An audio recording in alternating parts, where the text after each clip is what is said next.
Un petit mot sur cette question-là. C'est un honneur et un bonheur que d'essayer de commencer ce colloque. Je m'interrogerai sur le terme même. Est-ce qu'il y a une culture de la violence? Je ne suis pas sûre. Et je ne l'espère pas. Même si effectivement nous avons des symptômes dans notre société qui montrent qu'effectivement la violence peut s'accommoder d'une certaine culture. Mais cette culture de la violence, il faut essayer de l'éradiquer. Et ce, je pense, dès le plus jeune âge. Je crois, et Amina l'a dit magnifiquement tout à l'heure en citant Paul Ricoeur, je crois que nous sommes dans des sociétés où la culture de la tolérance commence, hélas, à se marginaliser. Je pense que nous sommes dans des cultures où le lien à l'autre, avec un grand A, pour paraphraser Hannah Arendt, dont le souvenir a été évoqué tout à l'heure et qui a écrit un texte que j'ai relu pas plus tard qu'hier pour ce colloque, qui a écrit un texte qui s'intitule « Du mensonge à la violence », qui est un texte qui est très daté historiquement et politiquement de l'après 70, c'est-à-dire de ce moment où les étudiants américains, mais aussi les étudiants à peu près dans le monde entier, ont manifesté leur perception de la culture pour plus d'égalité, plus de reconnaissance des droits, et qui ont entraîné dans ce mouvement-là finalement une civilisation de la tolérance et une autre perception de la reconnaissance de l'autre, toujours avec un grand A. Hannah Arendt précisait que la culture, c'était la sortie de soi. C'était comprendre qu'on n'était pas seul au monde. Et tout à l'heure a été évoquée l'idée que, la violence, elle est à la fois sociale, elle est politique, elle est religieuse, mais je crois qu'elle est d'abord sociale. Et que le règne de cette inégalité croissante qui s'abat sur nos civilisations occidentales, mais aussi non occidentales, peut être la source, justement, et l'origine de toutes les violences. Parce que c'est à partir de la misère, à partir de la non-perception de sa propre dignité en tant qu'être humain, à partir du renvoi perpétuel sur soi par les autres, de la non-reconnaissance de la dignité d'un être humain et de son appartenance au monde, que se crée justement d'abord la méconnaissance de soi, puis ensuite à l'intérieur de soi cette espèce d'intériorisation de la négation qui peut aussi signifier finalement la non-perception de l'autre. Hannah Arendt disait, pour encore la citer, que la culture, c'était la sortie de soi, c'était la reconnaissance de l'autre.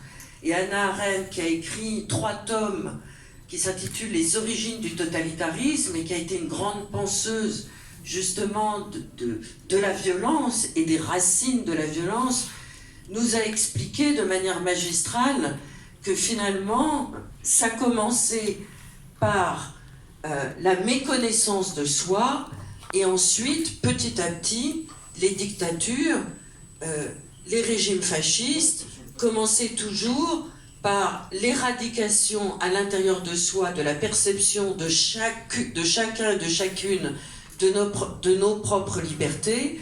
Et à partir du moment où les dictatures réussissent à abaisser notre niveau de conscience, eh bien, elles réussissent aussi à éradiquer tout lien à l'autre. Alors, moi je crois qu'on est dans une civilisation où cette violence, elle est entretenue. C'est peut-être pour ça qu'un des termes de ce colloque s'intitule « Culture de la violence ». Je pense que la culture peut essayer justement, est un des rares moyens de comprendre que nous sommes égaux en dignité dans notre appartenance au monde. Je pense que cette perception de notre propre liberté, elle s'amenuise tout doucement, hélas, même sans que nous en prendions ombrage. Il y a une espèce de tolérance de la violence depuis 2 ou 3 décennies qui se fait. Nous entendons parler d'autres êtres humains en déniant leur propre humanité, comme si nous n'appartenions pas à cette même espèce humaine. Là, je veux parler des migrants, on ne sait même pas comment les appeler. En France, on a beaucoup hésité sur le mot pour désigner ces autres, avec un grand A, comme si ce n'étaient pas nos autres, et comme si on n'appartenait pas à cette même espèce humaine. On voit bien que la question des migrants en Europe en ce moment est la pomme de discorde de différents gouvernements. On voit bien que le populisme qui monte dans cette Europe, eh bien, l'argument principal, ce sont les migrants. Tout à l'heure, Amina parlait de la culture de la tolérance et citait donc Paul Ricoeur. Cette culture de la tolérance, je trouve qu'elle est très endommagée et que petit à petit, elle s'amenuise à l'intérieur de nos gouvernements européens sans que nous en prenions tellement conscience. Il y a des personnes, des philosophes aujourd'hui en France qui disent, et ça reprend aussi des thèses que disait Hannah Arendt, que disait Paul Ricoeur, que disait tout ce mouvement philosophique dit humaniste, c'est-à-dire que nous n'employons plus les mots réels pour désigner la violence qui est faite à certains autres qui appartiennent eux aussi à l'espèce humaine. Et je pense qu'il faut qu'on prenne conscience de cela et que seule la culture, par la reconquête de l'égalité, de la dignité de l'être humain, peut nous sortir de cette violence qui monte. Vraiment, vraiment je le pense. Et je pense que la question des migrants et la question des femmes, on y reviendra d'ailleurs les deux, et la question des inégalités sociales rejoint aussi la question de la violence faite dans notre civilisation aujourd'hui, car en ce moment même, et quel que soit le lieu géographique où nous nous situons, eh bien, la plus grande des violences faites aux femmes, c'est celle de l'inégalité sociale. Les femmes sont toujours les plus pauvres dans le monde entier. Les femmes sont celles qui subissent le plus de violences. Je ne vais pas rappeler des chiffres ici, mais les femmes sont la moitié, un peu plus de la moitié de l'humanité, mais c'est celles qui sont le plus exposées à la violence sexuelle, à la violence sociale et à la violence aussi dans ce qui va constituer aussi un des problèmes les plus importants de notre société d'ici 10-15 ans, même si ça commence à bas bruit aujourd'hui, c'est que comme les femmes, en tout cas en Europe, les femmes les plus pauvres sont celles qui ont le plus de mal à trouver une inscription dans notre société, ce sont celles qui ne bénéficient pas de contrats à durée indéterminée, ce sont celles qui sont les plus marginalisées dans le pacte social, y compris dans une démocratie comme celle de la France. Ce sont celles qui ont la responsabilité des familles qu'on appelle monoparentales, terme très chic sociologique pour dire que ce sont elles qui élèvent seules leurs enfants parce que les pères sont partis. Eh bien, ce sont celles qui vont vivre très misérablement leur fin de vie parce qu'elles ont droit à des retraites absolument minables. Donc là aussi, on voit bien que la violence faite aux femmes aujourd'hui est un problème sociétal, un problème de démocratie, et que notre maintien dans les démocraties passe par des pommes de discorde qui atteignent le cœur de l'espèce humaine. Pour moi, ce sont les migrants, pour le moment, les femmes, de manière d'ailleurs assez indissolublement liée. Comment ça ? Oui, parce qu'aujourd'hui, dans les flux migratoires, eh bien, il y a beaucoup de femmes. Il y a beaucoup de femmes qui arrivent, il y a beaucoup d'enfants qui arrivent sans même qu'ils connaissent leur nom, sans même qu'ils connaissent leur âge.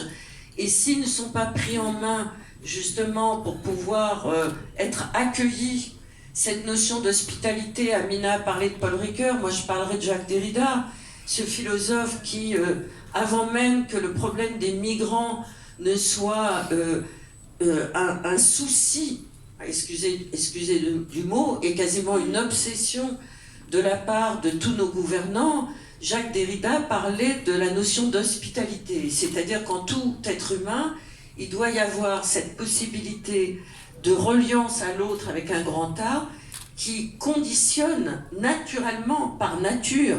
Par nature, nous ne sommes pas violents. Nous pouvons être élevés dans une culture de la violence, mais par nature, nous ne sommes pas violents. Et Derrida disait, nous devons nous devons accueillir l'autre, nous devons faire preuve d'hospitalité pour tous les autres et trouver les conditions du pacte social et du maintien de ce pacte social pour rester dans cette même notion d'humanité. Louis Massignon aussi, Louis Massignon lui orienté Absolument, au moment où il soutenait la lutte des peuples pas colonisés, il avait cette notion justement d'accepter l'autre en soi et de considérer comme son autre et de se mettre à sa place. Je voulais justement vous poser... Mais en ce moment, on est en train de vivre exactement le contraire. Et on le vit de manière douce et les mots ne sont plus là pour nous réveiller.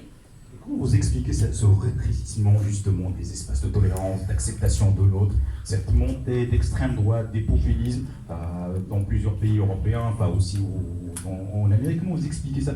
Vous avez parlé de Hannah Arendt. Est-ce qu'il n'y a pas justement ce retour, cet anti-de retour justement de régimes, pas totalitaires, mais des régimes justement qui n'acceptent pas l'autre et qui le mettent sur le banc de la société? Est-ce qu'il n'y a pas un risque de retour à ce que décrivait Hannah Arendt justement dans ces 3 livres? Vous avez consacré un livre à Hannah Arendt. Est-ce qu'il n'y a pas ce risque de retour justement à cette forme extrême de refus de l'autre et de racisme et de violence? On est dans des civilisations, effectivement. Moi, je ne suis pas pessimiste de nature.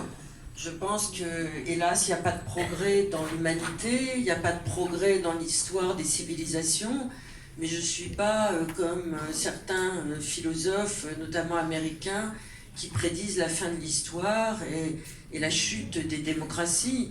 Je pense que si, depuis l'aube de la Révolution française, l'humanité a réussi à se trouver des socles de valeurs qui nous relient tous, quelle que soit notre origine géographique et quelle que soit l'appartenance à des générations différentes, je pense que ces valeurs-là de l'humanisme qui nous sont venues effectivement de l'idée même de révolution. Et pourquoi l'idée même de révolution est-elle apparue? C'est parce que justement le pacte républicain était devenu nécessaire pour construire le rapport à l'autre. Donc je ne crois pas qu'on va voir la chute de ces valeurs humanistes qui nous construisent depuis des siècles et des siècles. Par contre, que l'idée même de démocratie soit encore à conquérir, qu'elle soit toujours en éveil et qu'il faut des lanceurs d'alerte permanents pour pouvoir réassurer ce pacte républicain. Et je pense que c'est le rôle des associations, justement. Et le rôle des associations et le rôle de la société civile qui, quand même, se révèle magnifique par son action permanente pour réassurer ce socle du pacte républicain.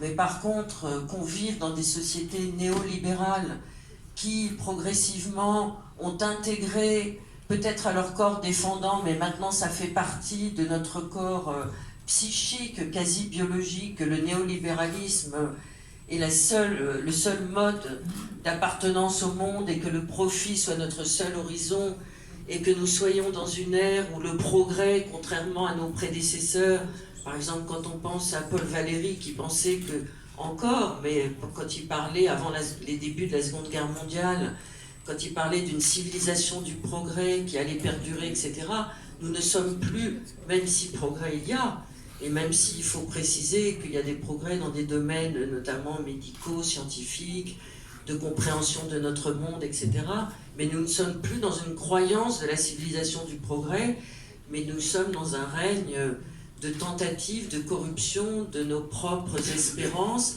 et de notre propre dignité. Donc je pense qu'effectivement, nous devons sans arrêt à nous-mêmes nous lancer des alertes.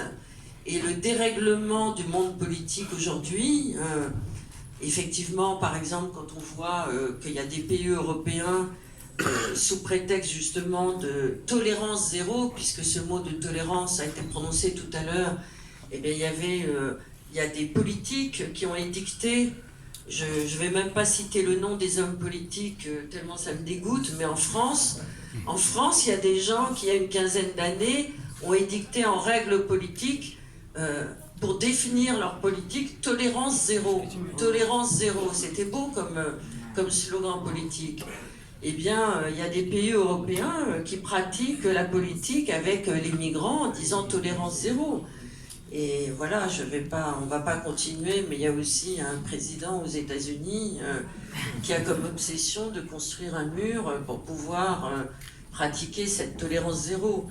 Donc on voit bien que cette déréglementation du politique s'est éloignée de l'idéal politique.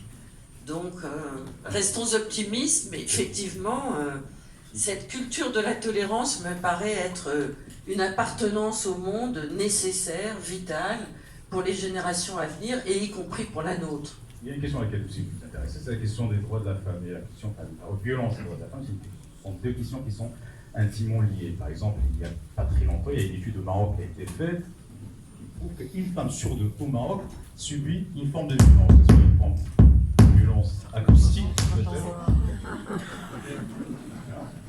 C'est un complot. Dès qu'on parle de femmes, il y a un problème. Alors, ce que je disais, qu'au Maroc, il y a une femme sur deux qui subit une forme de violence, soit une violence sexuelle, une violence verbale, une violence aussi maintenant électronique de plus en plus, harcèlement, etc. Pourquoi, enfin, une question aussi, bien sûr qu'il y a une différence entre pays, mais pourquoi les femmes sont toujours les cibles de ces violences? Pourquoi la société n'arrive pas à changer sur ces questions-là et pourquoi la femme est toujours le maillon faible au sein d'une société? Et en plus, quand il y a la question, par exemple, de l'immigration qui s'y ajoute, alors il y a une autre fragilité qui s'ajoute à cette question de violence. Parce que le patriarcat est le fondement de notre société, et hélas, depuis l'aube de l'humanité. Alors je voudrais simplement citer cette grande anthropologue que j'admire infiniment et qui a disparu il y a assez peu de temps, qui s'appelait Françoise Héritier, qui était professeure au Collège de France, qui avait succédé à Claude Lévi-Strauss et qui avait pris comme spécialisation anthropologique le fonctionnement de la famille dans les sociétés africaines. Elle avait d'abord commencé à travailler sur l'importance de l'oncle à l'intérieur des familles, des sociétés patrilinéaires, et finalement, au bout d'une enquête très très approfondie, elle a élargi et universalisé son champ de recherche. Elle a essayé de comprendre pourquoi les hommes, depuis l'aube de notre civilisation, continuent à dominer les femmes. Alors, pour essayer d'être très rapide, au risque d'être un peu manichéenne et déformer la pensée de Françoise Héritier, elle se fonde sur le sang. C'est-à-dire qu'elle nous dit, les hommes décident quand ils veulent perdre le sang, leur sang. C'est-à-dire qu'ils décident de faire la guerre, c'est une volonté, on en revient à la violence, et ils font de cette guerre l'émanation et l'appropriation de leur propre domination. Puisque nous, on sait faire la guerre, puisque nous, on va jusqu'à perdre notre sang en engageant la guerre, on domine les femmes, parce que les femmes, elles ne décident pas quand elles perdent leur sang. Une fois par mois, elles perdent leur sang. Et quand elles ne perdent plus leur sang, c'est parce que justement, elles attendent un enfant. À partir de cette culture de la violence, pour le coup on y revient, ce patriarcat s'est institué comme forme de domination et de rapport entre les deux sexes. Alors il y a toujours eu des hommes, évidemment des femmes, mais aussi beaucoup d'hommes, philosophes, qui dans l'histoire de la philosophie française, mais aussi européenne, et en ce moment il y a beaucoup de philosophes en Afrique qui travaillent sur cette histoire de domination masculine et qui essayent de la faire bouger. On est arrivé dans un siècle, le XXe siècle a été un siècle d'accélérateur des droits des femmes absolument extraordinaire. On a pu conquérir depuis la Seconde Guerre mondiale. Vous vous rendez compte qu'en France, on a été un des derniers pays européens à acquérir le droit de vote des femmes. Et il a fallu que les femmes puissent montrer leur capacité, leur courage pendant la Seconde Guerre mondiale pour que le général de Gaulle nous donne le droit de vote après la Seconde Guerre mondiale.